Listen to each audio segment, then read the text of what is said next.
Consider supporting this podcast on Patreon.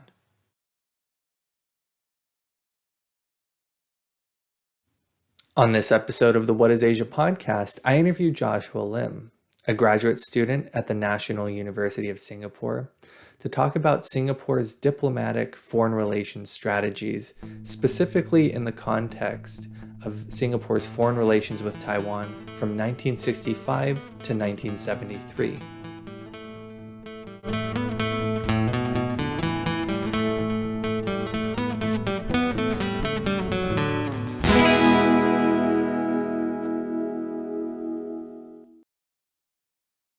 Joshua, thanks for joining us on this episode of the What is Asia podcast. Thanks for having me. So you talk about a topic that is entering into a new field, at least for this podcast. We've never talked about Singapore and we've never talked about Taiwan before. And you marry these two areas together into a thesis that you're working on. Can you describe to people what your research is, give a little background, and tell people what are some of the main arguments that make up your thesis? Okay. I think there are two main ways to look at the work that I'm doing right now, which is a thesis on Singapore-Taiwan relations in the first 10 years of Singapore's independence. So the first major way that I'm working towards that is to look at that as part of a nation building process for Singapore, right? Because Singapore obtained its independence in 1965. So because we were, some would say we were ejected from Malaysia, from the Malaysian Federation. So what happened was that due to various circumstances, we've had to fashion some kind of foreign policy that would safeguard the island state survival and against, of course, various perceived external threats, including some of the more belligerent great powers as well as our immediate neighbors. So one part of my thesis is about how we conducted our relations with Taiwan based on those kind of domestic priorities and strategic perceptions, right? So that's that. The other major part of which I approach this, my topic, is about how Taiwan comes into the picture when we, you see, how one major way in which Singapore has tried to safeguard its survival is by making ourselves relevant and useful to the major powers in the region. But our relationship and our foreign policy is not just with major powers. It also includes many relationships with non-great powers. So I was interested in looking at whether is there anything that would link how Singapore has dealt with great powers and how Singapore interacts with non-great powers such as Taiwan. So it has often been hyped that Singapore and Taiwan enjoy some kind of close relationship, especially given the difficult circumstances that the Taiwanese have found themselves, especially after the 1970s, where President Nixon essentially conducted rapprochement with China, and that has ensured the diplomatic isolation of Taiwan as it stands, right? So how does that all play into how we conducted nation building in the formative years, so 1965 to 1975. So these are the two main ways in which I'm gearing my topic towards. Yep. So I guess, can you go a little more into what's specifically, so you talk about wanting to explore Taiwan's relationship with non-great powers. Can you talk about why exploring the relationship between Singapore and Taiwan specifically will give us something useful? What is sort of the value that you want us to derive from looking at the specific relationship between these two countries? Okay, so the idea is that So first, we have to understand this concept, which a lot of policymakers in Singapore has like to call pragmatism. So they like to emphasize that Singapore is non-dogmatic and non-ideological in the way we conduct our foreign policy, especially given the ideologically charged circumstances of the Cold War and the circumstances Singapore found itself in when it obtained its independence at the height of the Cold War in Asia, right? So because of the fact that Taiwan has had a very difficult relationship with Beijing, that is, of course, partly a legacy of the Cold War, right? So the Singapore-Taiwan relationship has often been held as pragmatism par excellence, right? These are my words, right? So the ability to engage in a deep and substantive relationship with Taiwan is an example to show the world how Singapore can conduct an independent and non-aligned foreign policy.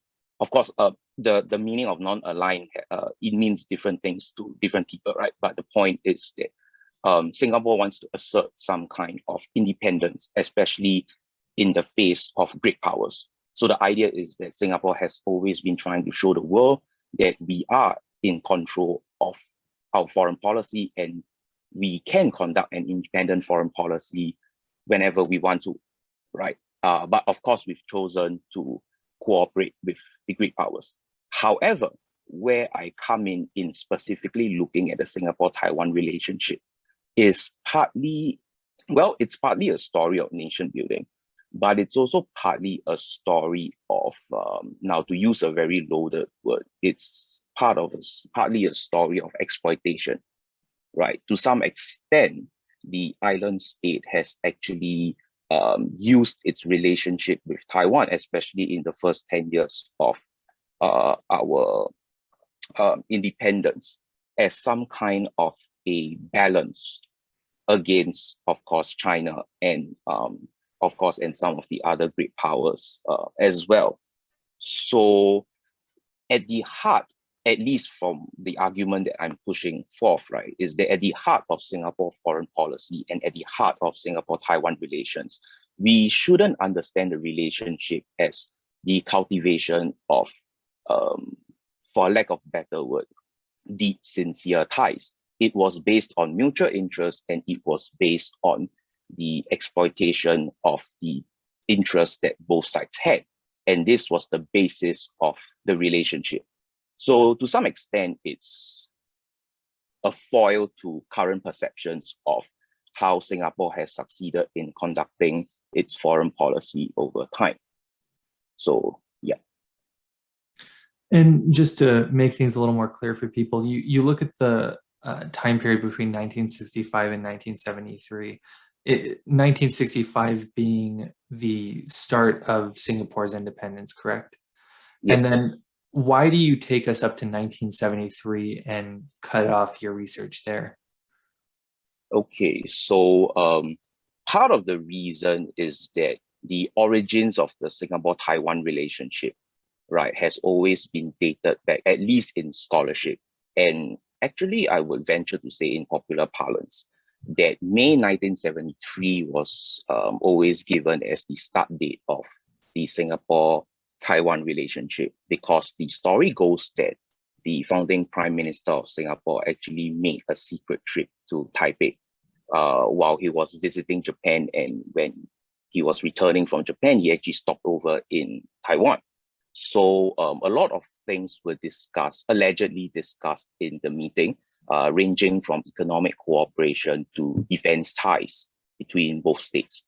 And so I think it has been about 50 or so years since that meeting has occurred. And the literature that comes out on Singapore-Taiwan relations is that our relationship actually started from that point, and it has basically gone strength to strength because of the various kinds of partnerships that we've undertaken, all while maintaining a very precarious balance with Beijing, of course, I must add, right? So, however, the reason why I specifically picked 1965 and specifically ended at 1973 is essentially to show that, number one, the origins of this relationship is not in 1973, and that there is a deeper background, these 8 additional years, to actually understand what was the basis of the relationship between Singapore and Taiwan. So I guess just to get a little more specific, can you talk about maybe some of the policies or the tenets that made up that basis of that relationship? What were some of the, whether it be economic, political, or social foundations that made up that basis of connection between Taiwan and Singapore? Okay, so what most scholars have tend to emphasize on when it comes to understanding the relationship between both states is to rely on a certain set of generalizations, right, that both states had. So they commonly emphasize things like how both states are essentially, as in Singapore and Taiwan, are essentially Chinese majority. Their economic structures, their political structures are similar. And then coupled with the fact that a good deal of personal diplomacy went on between Jiang Jingguo and Lee Kuan Yew, right? That essentially formed the bedrock of the Singapore-Taiwan relationship. And of course, back in those days, and this is a point that actually Lee Kuan Yew recounted in his memoirs, that anti-communism constituted a basis of Singapore's relationship with Taiwan, especially during the Cold War. So that has been the popular perception of how the Singapore-Taiwan relationship has originated. But however, my research has suggested that anti-communism, so being the most significant point of agreement between the two, supposedly, is something that is overly simplistic, because we did not understand, back in the days, we did not understand anti-communism the same way as the Taiwanese understood, right? So I talked about how Singapore has always tried to cultivate a pragmatic image for itself, right? It's about pursuing a foreign policy of non-alignment and pragmatism. So in this case, the way we look at communism is not the same way as how perhaps the Kuomintang and the Taiwanese would have regarded communism back then. And so it is actually this friction between how Singapore has perceived certain things such as anti-communism and how the Taiwanese have done so that has that actually characterizes this initial 8 years of the relationship, so between 1965 to 1973. So so I think the whole point that I'm trying to get here is that if you look at what the coverage on the relationship has been so far, it seems to portray that this relationship was good to begin with, it was cordial to begin with, and it basically went from strength to strength. However, the first 8 years of this relationship tells us a vastly different story, at least from the Singapore side, because I must admit that my research is more oriented from the Singapore perspective rather than from the Taiwanese perspective. But at least for these first 8 years of the Singapore-Taiwan relationship, there has been many points of disagreement and many opportunities for exploitation that the Singaporeans sought to essentially conduct its relationship with Taiwan. And so would it be fair to say that, often, as can be the case in foreign relations today, Taiwan may have been used as that sort of chip to leverage deals with mainland China? Is that how it was looked at in certain instances in Singapore? Certainly, that's one way in which Singapore has tried to capitalize on the relationship with Taiwan. So the idea here is that Singapore's relationship with Taiwan, at least my research would suggest, is that it is more or less entirely dictated by how Singapore views Beijing. So the strategic perceptions of Singapore towards Beijing actually would determine the dynamics of the Singapore-Taiwan relations. So there is little credence to this idea, no matter how much we like to hype it up these days, that Singapore-Taiwan has indeed conducted a foreign policy that can be more or less insulated from the rest of the world, right? And it wouldn't be reasonable to therefore suggest that our relationship with the Taiwanese has been successful in that regard, because it has always been dictated by Singapore's strategic perceptions towards the PRC, right? So, and in the first 8 years of that relationship, the idea was that when Singapore began to increasingly portray Beijing as a strategic threat, what happened was that we then capitalized on our budding relations with Taiwan in order to ameliorate some of the national security concerns or threats to national interest posed by Beijing. I want to quote a couple of things that you'd said here in the materials that you had sent to me. You'd use terms such as predatory, self-serving, opportunistic, and manipulative to describe a lot of Singapore's diplomatic strategies. Can you go a little bit more into detail as to why you use these terms to describe that, and just go a little bit deeper into that background and analysis?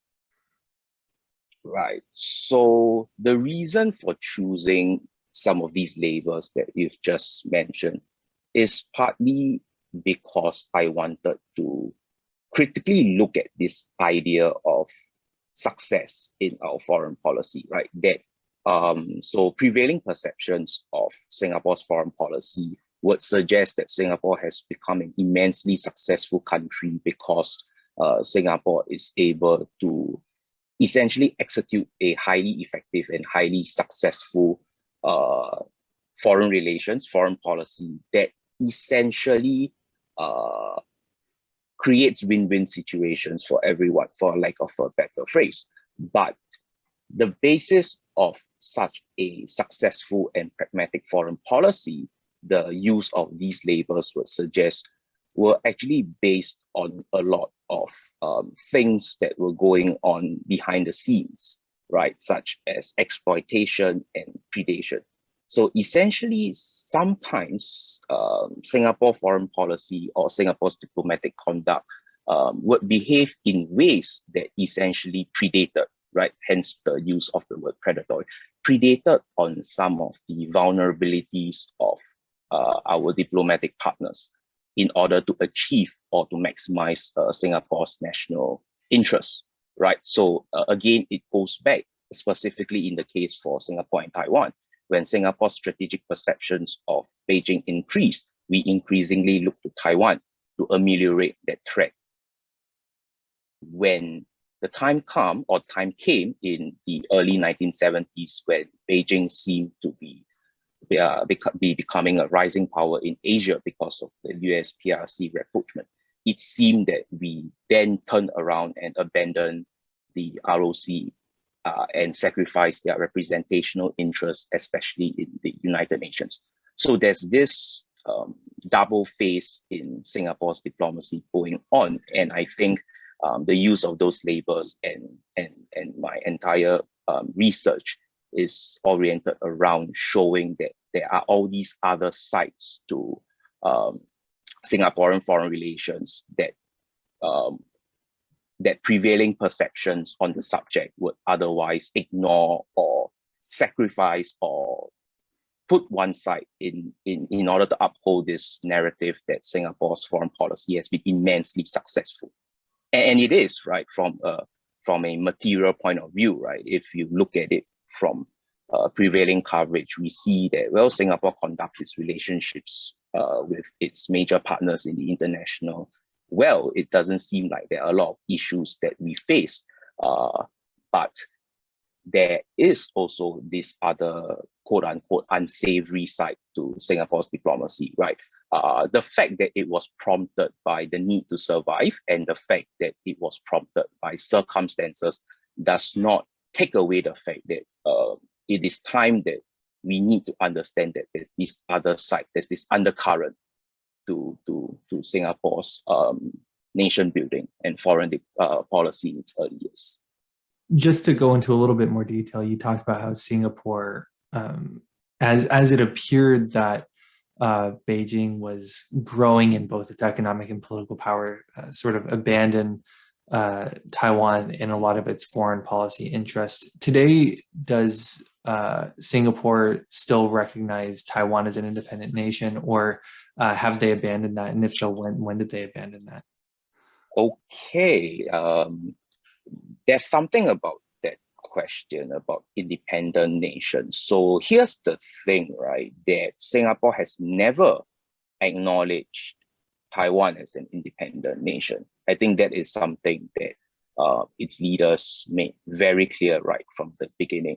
So the idea was that any kind of relationship that it wanted to establish with Taiwan must be based on this idea that Singapore would not extend any kind of diplomatic or official recognition to Taiwan, right? So that has been the official line, especially after the idea of a one China policy has become dominant in the international world.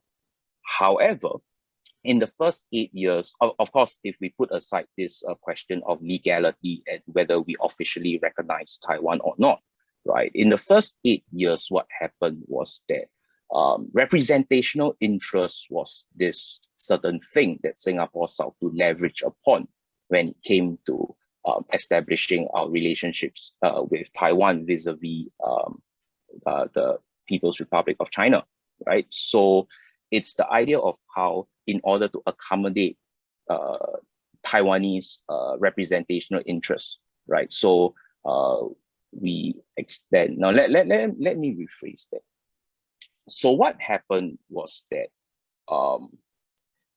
whenever we needed to increase our relationship or improve our relationship with Taiwan, right, in order to cope with the strategic threat or the perceived strategic threat coming from Beijing, we've always resorted to increasing or accommodating Taiwan's representational interests, right? So what one example of that was that we agreed for them to set up a trade mission on the island state in 1969, right?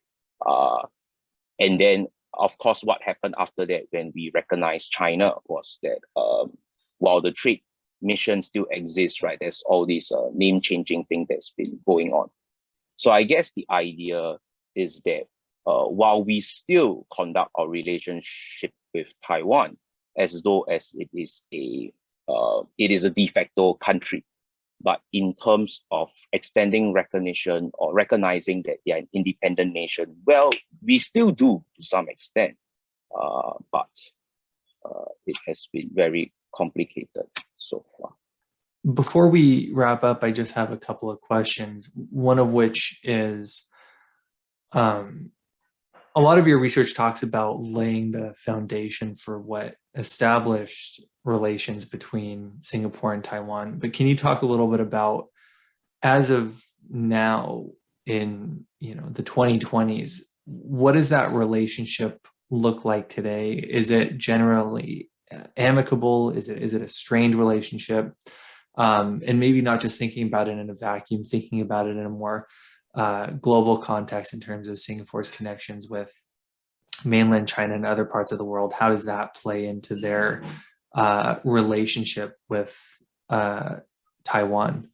So I think we have to wind the clock back to 2016 in December, right? So a simple Google search would essentially reveal that there was an incident regarding the Singapore Armed Forces military vehicles and how they were on their way back from a military exercise in Taiwan.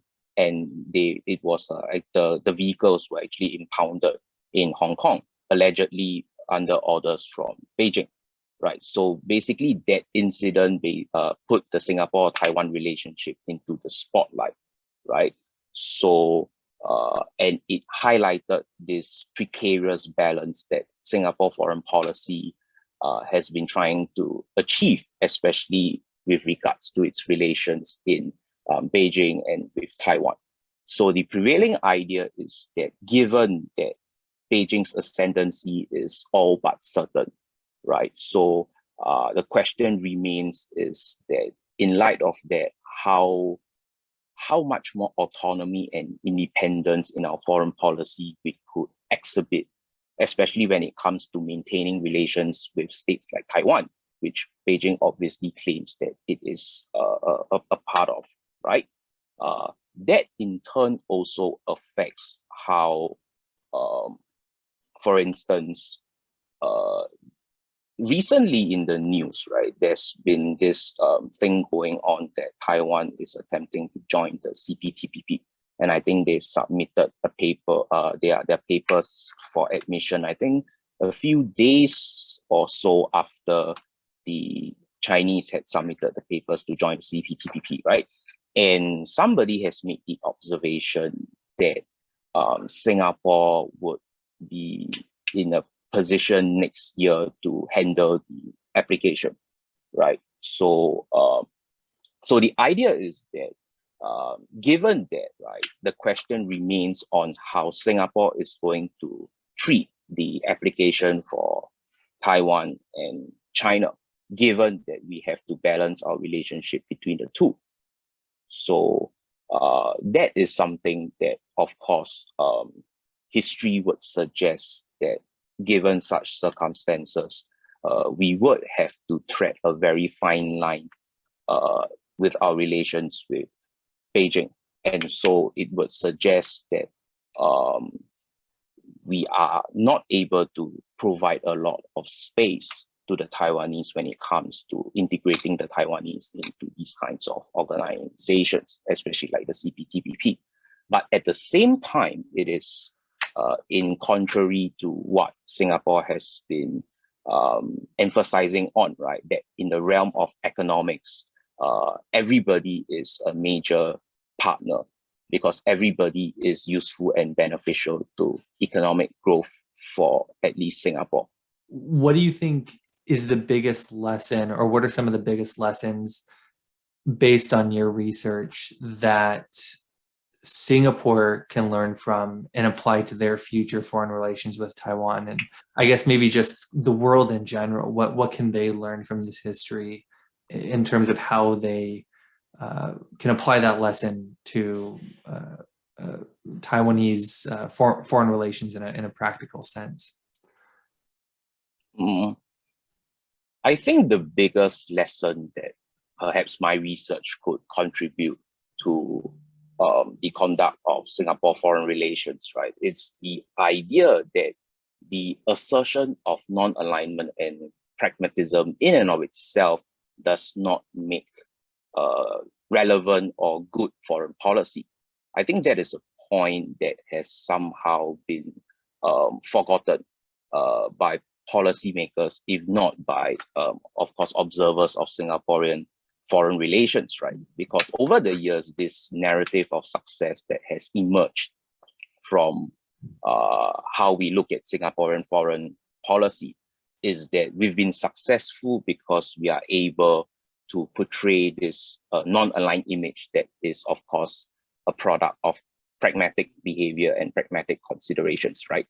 But increasingly, the way that Singapore's relations with Taiwan and Singapore's relations with China has been going would suggest that this idea of holding on to non-alignment and pragmatism, while it is necessary, is increasingly becoming insufficient, right? Especially in the face of a more assertive China.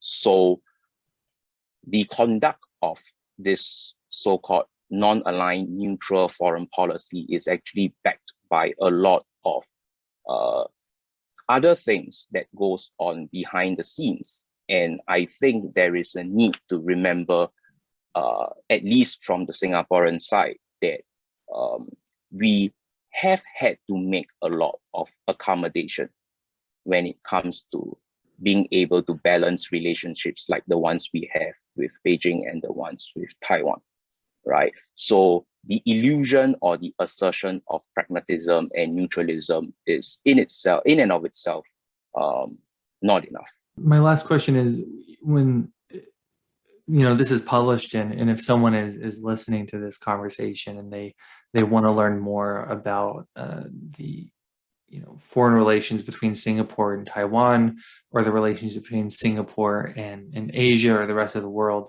what would be one or two books that you would recommend someone read? So I think I'll premise that by saying that there hasn't really been a lot of works when it comes to looking at the history of Singapore's foreign relations, purely coming from the more historical perspective. But one of the few book-length monographs that has been recently published is actually by Daniel Chua on US-Singapore relations, which essentially tells a story of how Singapore has used the US-Singapore relations to accelerate its economic growth and nation building in the first 10 years of its independence. So for somebody who wants to understand from a historical perspective how Singapore's foreign policy has been articulated and conducted, I think that would be a good book to start. Yeah. So Daniel Chua's US-Singapore relations. Joshua, thank you for coming on this episode of the What is Asia podcast. Thank you so much for having me. And for those who want to listen to more content, you can go to the What is Asia podcast YouTube channel or NakotaDefonso.com. We'll see you in the next episode.